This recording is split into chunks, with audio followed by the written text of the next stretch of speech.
Question number 12, compute business income of Shri PS Rathore for the year ended 31st March 2022.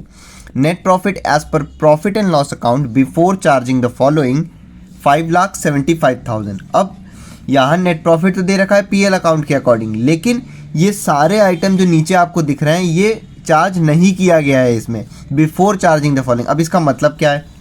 इससे पहले आप देखो जो अभी तक आप पढ़ते आ रहे थे, ये PL अकाउंट दे रखा था, यहाँ पे एक्सपेंसेस, यहाँ पे इनकम, और ये नेट प्रॉफिट दे रखा था. नेट प्रॉफिट ये दे रखा है, इसका मतलब ये सारे आइटम को चार्ज किया गया है. यहाँ पे जो भी इनकम आया था उसमें से एक्सपेंसेस माइनस कर दिए थे तो नेट प्रॉफिट आ गया, यानी कि after charging the amount, after charging all the particulars. यहाँ पे बिफोर चार्जिंग लिख दिया, इसका मतलब कि नीचे आपको जितने भी यहाँ पे अमाउंट दे रहे हैं ये सब PL अकाउंट में ना ही डेबिट किया गया है ना ही क्रेडिट किया गया है. तो अब हमको इसमें सिंपली क्या करना है, जब चार्ज नहीं किया रहता है कुछ भी PL अकाउंट में, सिर्फ नेट प्रॉफिट दे रखा है, तो आप लिखना नेट प्रॉफिट, उसमें बिजनेस के एक्सपेंसेस को, सॉरी बिजनेस के इनकम को ऐड कर देना और बिजनेस के खर्चों को लेस कर देना. बस इतना सा काम हमें करना है, क्योंकि ये सारे आइटम को चार्ज नहीं किया गया है. तो नेट प्रॉफिट लिखोगे, उसमें बिजनेस इनकम को ऐड कर देना, बिजनेस एक्सपेंसेस को लेस कर देना. अब हम देखते हैं. सबसे पहले लिखा एक्सपेंडिचर ऑन फैमिली प्लानिंग 45,000. अब उससे पहले आप ये जानो, क्या ये एक्सपेंडिचर जो फैमिली प्लानिंग पे किया जाता है वो बिजनेस से रिलेटेड होता है? तो हाँ, होता है. पेज नंबर 224 पे आओ आप. तो 224 पे आप देखोगे ये 14 पॉइंट, ये पॉइंट चल रहा है आपका, ये जो 16 पॉइंट लिखा हुआ है अदर डिडक्शन. अदर डिडक्शन का या under section 36 the following other deduction are permissible while computing profit of business और प्रोफेशन. मतलब कि इनकम फ्रॉम बिजनेस कैलकुलेट करते समय और भी जो डिडक्शन परमिसिबल है वो यहाँ लिख रखा है. तो अदर डिडक्शन का आप जब 14 पॉइंट देखोगे तो लिखा है expenditure on family planning. Any expenditure bona fide incurred by a company for the purpose of promoting family planning amongst its employees is allowed as a deduction. कोई भी खर्च अगर कंपनी ने किया है अपने एम्प्लॉयज़ के बीच पे उनके फैमिली प्लानिंग के पर्पज़ के लिए, तो फिर ये डिडक्शन के तौर पे अलाउ होगा, यानी कि बिजनेस का माना जाएगा. तो एक्सपेंडिचर ऑन फैमिली प्लानिंग ये बिजनेस का है, इसका मतलब अलाउड है. और यहाँ पे हमको क्या, और खर्चा है तो बिजनेस एक्सपेंडिचर है, ये लेस हो जाएगा, बिजनेस एक्सपेंडिचर, और ये लेस हो जाएगा. Lump sum payment made for technical know how. तो नो हाउ क्या है ये जानो आप पहले. टेक्निकल नो हाउ जब भी लिख दो समझ जाओ एक इंटेंजिबल एसेट है, एक इंटेंजिबल एसेट. इंटेंजिबल एसेट जब भी रहता है तो हम उसका डेप्रिसिएशन, इंटेंजिबल एसेट जो है वो तो बैलेंस शीट का पार्ट होता है, उससे मतलब नहीं, लेकिन उसका जो डेप्रिसिएशन होता है, टेंजिबल एसेट हो या इंटेंजिबल एसेट हो, वो चार्ज करते हैं, लेस होता है. तो यहाँ पे तो PL अकाउंट में कुछ भी चार्ज नहीं किया गया है, यानी कि इस इंटेंजिबल एसेट का डेप्रिसिएशन भी चार्ज नहीं किया गया होगा. तो टेक्निकल नो हाउ एक इंटेंजिबल एसेट है, इस वजह से इसका डेप्रिसिएशन और इंटेंजिबल एसेट का फिक्स्ड होता है डेप्रिसिएशन 25%. इंटेंजिबल एसेट का फिक्स होता है 25% डेप्रिसिएशन. तो ये टेक्निकल नो हाउ में बस आप डेप्रिसिएशन 25% लेस कर दोगे, 90,000 का 25%. फिर है इंटरटेनमेंट एक्सपेंडिचर, कुछ नहीं गिवन होता है, यानी कि बिजनेस से रिलेटेड है, मतलब एम्प्लॉय का या फिर कस्टमर का इंटरटेनमेंट एक्सपेंडिचर, तो फिर ये लेस हो जाएगा क्योंकि ये बिजनेस एक्सपेंडिचर है. Expenditure on acquiring patent right 84,000. भाई पेटेंट को खरीदने के लिए जो खर्चे आए, तो पेटेंट एक एसेट है तो पेटेंट का प्राइस तो जाएगा बैलेंस शीट में, वो यहाँ पे नहीं आएगा. लेकिन ये इंटेंजिबल एसेट है, जैसे टेक्निकल नो हाउ था, तो इंटेंजिबल एसेट का डेप्रिसिएशन लेस होता है. और यहाँ net profit before charging the following, यानी कि डेप्रिसिएशन चार्ज नहीं किया गया होगा. तो पेटेंट एक इंटेंजिबल एसेट है, इस वजह से डेप्रिसिएशन एट द रेट 25% आप लेस कर दोगे, 84,000 का 25%. फिर expenditure on advertisement paid in cash 18,000 rupees. अगर एडवर्टीजमेंट पे कोई भी खर्चा होता है तो वो तो अलाउ मानते हैं हम, क्योंकि बिजनेस का होता है, लेकिन यहाँ लिख दिया पेड इन कैश. तो ये बात ध्यान रखना आप, बिजनेस एक्सपेंडिचर इन कैश अगर हुआ है 10,000 रुपये से ज़्यादा है बिजनेस का एक्सपेंडिचर, एडवर्टीजमेंट या कोई भी ऐसा एक्सपेंडिचर जो कि कैश में दिया जा रहा है 10,000 से ज़्यादा, तो वो डिसअलाउड माना जाएगा। तो यहाँ पे जो एडवर्टीजमेंट पे खर्चा हुआ है वो है आपका 18,000, यानी कि 10,000 से ज़्यादा है, इस वजह से ये पूरा अमाउंट डिसअलाउड हो जाएगा। तो ये बिजनेस का नहीं मानेंगे, इसलिए लेस नहीं होगा, ये डिसअलाउड है। अगर ये 10,000 से कम होता तो फिर ये तो आप दे सकते थे, लेकिन यहाँ कैश में लिख दिया तो 10,000 से ज़्यादा है तो ये डिसअलाउड है, ये यहाँ पे नहीं आएगा। Amount paid to Rajasthan university for an approved research program in social sciences not connected with its business 20,000 rupees. Rajasthan university को एक अप्रूव्ड रिसर्च प्रोग्राम के लिए पैसे दिए गए हैं सोशल साइंसेज में, लेकिन वो बिजनेस से कनेक्टेड नहीं है। अब बिजनेस से कनेक्टेड नहीं बोल दिया तो अब इससे आप ये मत समझ लेना कि ये अलाउड नहीं होगा। 217 पेज पे आप आओगे, 4th पॉइंट देखोगे।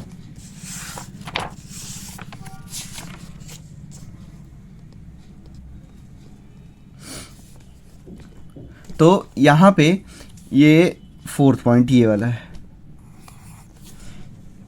जो यहाँ पे लिखा हुआ है, expenditure on scientific research the following deduction shall be allowed in respect of expenditure on scientific research.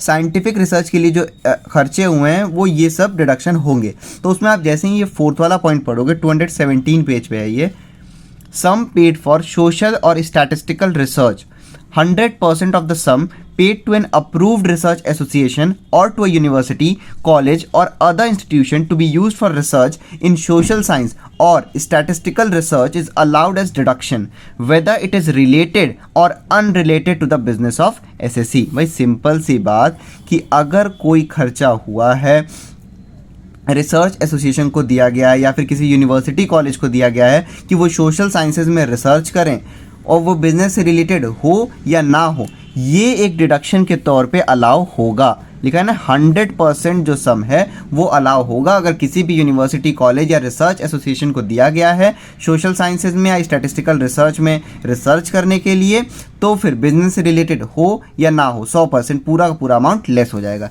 इसीलिए यहाँ पे जो अमाउंट राजस्थान यूनिवर्सिटी को पे किया गया सोशल साइंसेज का ये 20,000 रुपीज़ अलाउ होगा, तो बिजनेस एक्सपेंडिचर में लेस हो जाएगा। Provision for excise duty, provision कोई भी रहता है तो वो डिसअलाउड होता है, यानी कि बिजनेस का पार्ट नहीं रहेगा। ये 45,000 से कोई मतलब नहीं है हमको। He paid only ₹20,000 before the due date of filing IT return. तो भाई उन्होंने एक्साइज ड्यूटी पे किया है 20,000 रुपये, तो एक्साइज ड्यूटी पे किया 20,000 यानी कि ये बिजनेस से रिलेटेड है, इस वजह से ये 20,000 रुपये अलाउ रहेगा, इसको बिजनेस एक्सपेंडिचर मानते हैं। तो एक्साइज ड्यूटी का अमाउंट 20,000 बस लेस हो जाएगा। और हमने देखा यहाँ पे कोई भी बिजनेस से रिलेटेड इनकम नहीं था, तो हम सीधे सीधे नेट प्रॉफिट में सारे बिजनेस एक्सपेंसेस लेस कर देंगे, हमारा आंसर आ जाएगा इनकम फ्रॉम बिजनेस। सॉल्यूशन देखते हैं 12 का। सबसे पहले यहाँ पे फॉर्मेट बनाएंगे, कंप्यूटेशन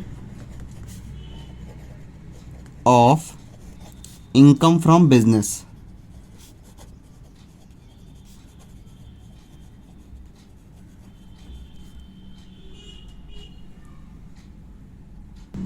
फिर उसके बाद जो भी असेसमेंट ईयर है हमारा हम वो लिखेंगे, फॉर द असेसमेंट ईयर 2022-2023। तो सबसे पहले हम नेट प्रॉफिट लिख लेंगे। नेट प्रॉफिट दे रखा है 5,75,000 रुपीज़। Net profit 5,75,000 rupees. और ये जो नेट प्रॉफिट है ये before charging all the amount है। तो अब ध्यान रखना आप, इसमें जैसे हम पुराना वाला करते थे कि डिसअलाउड एक्सपेंसेस ऐड करते थे और डिसअलाउड इनकम लेस करते थे, वैसे नहीं करना है यहाँ पे, क्योंकि ये सारे अमाउंट को चार्ज किया ही नहीं गया था अभी तक, तो इसीलिए हम सीधे सीधे नेट प्रॉफिट में से बिजनेस एक्सपेंसेस लेस कर देंगे, तो हमारा इनकम फ्रॉम बिजनेस आ जाएगा। तो नेट प्रॉफिट है 5,75,000, उसमें से बिजनेस इनकम तो यहाँ है नहीं, सीधे सीधे आप लेस कर दो बिजनेस एक्सपेंसेस, यानी कि अलाउेबल डिडक्शन।